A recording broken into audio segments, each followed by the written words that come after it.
Hello दोस्तों, I am नवीन और इस वीडियो में मैं करने वाला हूँ क्लास 9 का क्वेश्चन जो कि मैंने चैप्टर हेरोन्स फॉर्मूला से लिया है। तो चलिए शुरू करते हैं। तो देखिए समय में दिया है the height of an equilateral triangle is 6 centimetre, find its side. तो यहाँ पर हमें एक इक्विलेटरल ट्राइंगल की हाइट दी हुई है जो कि 6 सेंटीमीटर है, हमें उसकी साइड निकालनी है। तो हम जानते हैं कि इक्विलेटरल ट्राइंगल वो ट्राइंगल होता है जिसकी सभी साइड्स इक्वल होती हैं। तो यहाँ पर हम फॉर्मूले का यूज़ करेंगे एरिया ऑफ इक्विलेटरल ट्राइंगल का और उससे हम इसको सॉल्व करेंगे। तो देखिए हम यहाँ लिख सकते हैं कि एरिया ऑफ इक्विलेटरल ट्राइंगल ये होता है √3/4 ए स्क्वायर। तो यहाँ पर साइड जो है वो ए के बराबर मानी हुई है मैंने। तो यहाँ पर जो ए स्क्वायर लिखा है इसका मतलब साइड इंटू साइड ही है, यानी कि area of equilateral triangle equal to √3/4 side into side, हम ये भी कह सकते हैं। अब हम यहाँ पर एक छोटा सा ट्राइंगल बना लेते हैं। ठीक है, यहाँ पर इसकी हाइट हो गई, ये हाइट है इसकी। अगर हम इस ट्राइंगल का एरिया निकालना चाहें तो हम एक फॉर्मूला ये भी लगा सकते हैं 1/2 मल्टीप्लाई बेस मल्टीप्लाई हाइट।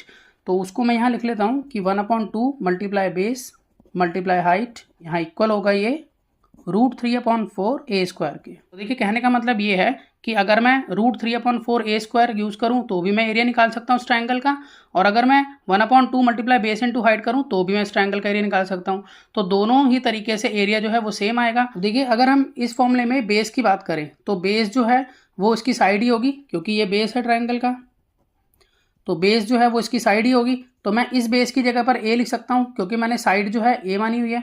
तो मैं इसको रीराइट कर लेता हूँ कि 1/2 मल्टीप्लाई ए मल्टीप्लाई हाइट, तो मुझे क्वेश्चन में गिवन है जो कि 6 है, तो मैं यहाँ पर 6 लिख लेता हूँ इक्वल टू √3/4 मल्टीप्लाई, अब यहाँ पर ए मल्टीप्लाई ए, इसको मैं खोल कर लिख लेता हूँ। अब यहाँ पर इस वाले ए से ये वाला ए कैंसिल कर देते हैं, क्योंकि अगर ये ए इधर शिफ्ट होगा तो अपॉन में आएगा, तो इसलिए ए से ए यहीं पर कैंसिल कर देता हूँ।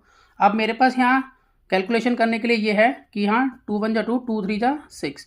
तो यहाँ कैलकुलेट करके मेरे पास आ गया है इधर 3 इक्वल टू √3/4 ए। यहाँ मैं क्रॉस मल्टीप्लाई करता हूँ जिससे कि मुझे ए पता चल जाएगा और ए ही ट्राइंगल की साइड है। तो यहाँ पर इसके नीचे 1 लगाएंगे, क्रॉस मल्टीप्लाई करते हैं तो 3 × 4 = 12, और √3a को 1 से मल्टीप्लाई करेंगे तो आएगा √3a। अब ये जो √3 है इसको मैं अपॉन में शिफ्ट कर लूँगा 12 के, 12/√3 इक्वल टू a। अब देखिए डिनोमिनेटर में √3 हमें हटाना है, तो इसके लिए हम इसको रैशनलाइज कर लेंगे। तो हम यहाँ इसको रैशनलाइज कर लेते हैं। तो रैशनलाइज करने के लिए हम √3 से ऊपर नीचे मल्टीप्लाई कराएंगे इसको इस तरह से। अब देखिए 12 को √3 से मल्टीप्लाई कराएंगे तो 12 √3 होगा, और √3 को √3 से मल्टीप्लाई कराएंगे तो 3 आएगा इक्वल टू a। अब यहाँ पर 3 से हम 12 को कट कर लेते हैं, तो यहाँ 3 × 4 = 12। तो इस तरह से यहाँ आ जाता है 4 √3 जो कि साइड होगी ट्राइंगल की। यहाँ कह सकता हूँ therefore side of equilateral triangle ये रहेगा 4 √3 और आगे सेंटीमीटर।